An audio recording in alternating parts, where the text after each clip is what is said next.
तो स्वदेश न्यूज लगातार रीवा में होने वाले कॉन्क्लेव को लेकर आपको पल पल की अपडेट पहुंचा रहा है और इसी कड़ी में स्वदेश न्यूज के एसोसिएट एडिटर अरविंद सिंह चौहान ने उप मुख्यमंत्री राजेंद्र शुक्ला से खास बातचीत की है। क्या कुछ बातचीत हुई है वो आपको सुनाते हैं।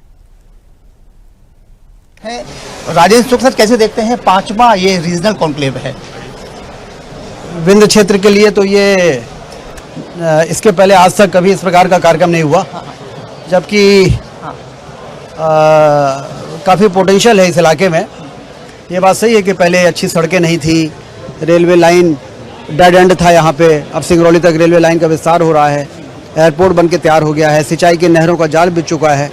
तो इसलिए बहुत ही सही समय पे मुख्यमंत्री जी ने रीजनल इंडस्ट्री कॉन्क्लेव के आयोजन जो उन्होंने शुरुआत की है, विंध्य क्षेत्र के लिए इसको ऊंचाई पर ले जाने के लिए ये आयोजन मील का पत्थर साबित होगा। औद्योगिक क्रांति और पर्यटन की क्रांति, हरित क्रांति सिंचाई से हो ही रही है, ये तीन क्रांतियाँ हमारे इस विंध्य क्षेत्र में अब निश्चित रूप से होंगी, ऐसा हम सबको भरोसा है। सर, आपका क्षेत्र सिर्फ विंध्य क्षेत्र नहीं है, पूरे मध्य प्रदेश से आप कनेक्ट हैं। साफ तौर पर देखा जाए कि जो क्षेत्रीय औद्योगिक सम्मेलन जो हो रहा है वो पहले महानगरों में हुआ करता था, अब नगर निगम में आ गया है। हम अगर सागर की बात करें, हम रीवा की बात करें, पहले ऐसी जगह लोग जाते नहीं थे और ना ही ये पहली बार ऐसा हो रहा है देश में कि किसी भी मुख्यमंत्री ने या किसी भी राज्य सरकार ने छोटे छोटे लेवल पर ये सम्मेलन आयोजित किए हैं। इससे कहाँ तक सर संभावनाएं बन रही है आपको? के काम स्टेप बाय स्टेप किए जाते हैं। पहले मध्य प्रदेश बीमारू राज्य था, तो इसलिए मध्य प्रदेश में सड़कें, बिजली, पानी की व्यवस्था करके ग्लोबल सेंट्रलाइज्ड इंदौर में, भोपाल में हम लोग ये इन्वेस्टर समिट करके एमपी की मार्केटिंग पूरे देश और दुनिया में हम लोगों ने की, उसके अच्छे परिणाम भी आए। अब वो समय आ गया है जब रीजन लेवल पे हम फोकस करें, रीजनल इंडस्ट्रियल कॉन्क्लेव करके, और लोगों को रीजन में ज़्यादा समय मिलेगा क्षेत्र को समझने में और अपना निवेश करने की योजना बनाने में। तो इसलिए उस समय जो वो किया जाने वाला ग्लोबल इन्वेस्टर समिट था, जो इस बार भी होगा आगे चल के फरवरी में, वो भी उस समय की हिसाब से बहुत ज़रूरी था। और आज ये रीजनल इंडस्ट्री कॉन्क्लेव जो हो रहा है, तो जिस रीजन में लोग जा रहे हैं वो देख रहे हैं कि ये तो इंफ्रास्ट्रक्चर वाइज इतना रोबस्ट इंफ्रास्ट्रक्चर मध्य प्रदेश के हर रीजन में है, ये लोगों को देखने को मौका मिल रहा है। अब बात करें तो चूंकि आप डिप्टी सीएम तो मध्य प्रदेश के हैं ही, क्योंकि विंध्य क्षेत्र के लिए आप उनके अभिभावक भी हैं, तो यहाँ के व्यवसायी निश्चित तौर पर बाहर जाने को कहीं ना कहीं हिचकाते, थोड़ा सा संकोच भी उनके मन में हुआ करता था।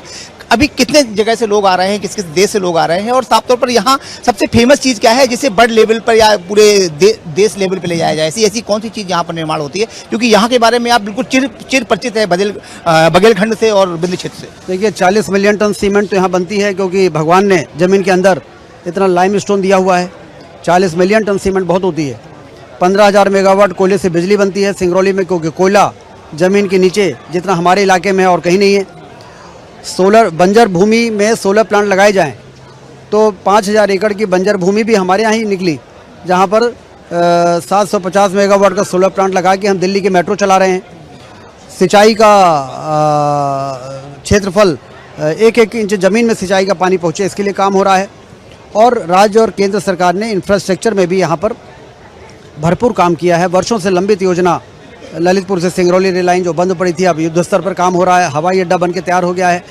तो कुल मिला के अब यहाँ पर बॉक्साइड होने के कारण एल्युमिनियम प्लांट भी लग सकता है, सिंचाई होने के कारण फूड प्रोसेसिंग पार्क भी लग सकता है, एयर कनेक्टिविटी, रेल कनेक्टिविटी हो जाने से महानगर बन रहा है, तो IT पार्क की भी संभावना है, टेक्सटाइल पार्क और फार्मास्यूटिकल पार्क की भी यहाँ संभावना है। कोई ऐसा क्षेत्र नहीं है जहाँ मैन्युफैक्चरिंग के लोग यहाँ पर आएँ और उनको ये लगे कि ये सही जगह नहीं है लोकेशन वाइज, क्योंकि यूपी लगा हुआ है, 25 करोड़ की आबादी वाला इतना बड़ा बाजार देश में और कहाँ है, यूपी में है।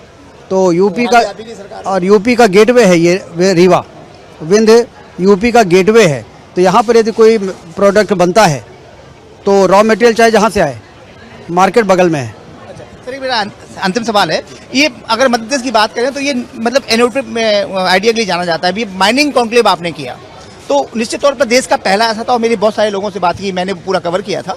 तो क्या संभावनाएं क्या देखते हैं रीवा क्षेत्र में, विंध्य क्षेत्र में माइनिंग कॉन्क्लेव को लेकर? यहाँ के बहुत सारे व्यापारी खनिज व्यवसायी वहाँ पहुँचे थे, उनका एक छोटा सा ये कहना था कि मुझे सिंगल विंडो अगर मिलती है तो हम ज़्यादा बेनिफिशियल हो पाएंगे। आज आप सुनेंगे मुख्यमंत्री जी सिंगल विंडो में बहुत जोर दे रहे हैं।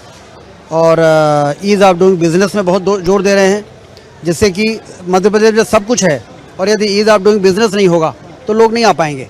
तो इसलिए ज़्यादा फोकस है ईज़ ऑफ डूइंग बिजनेस में और सिंगल विंडो में।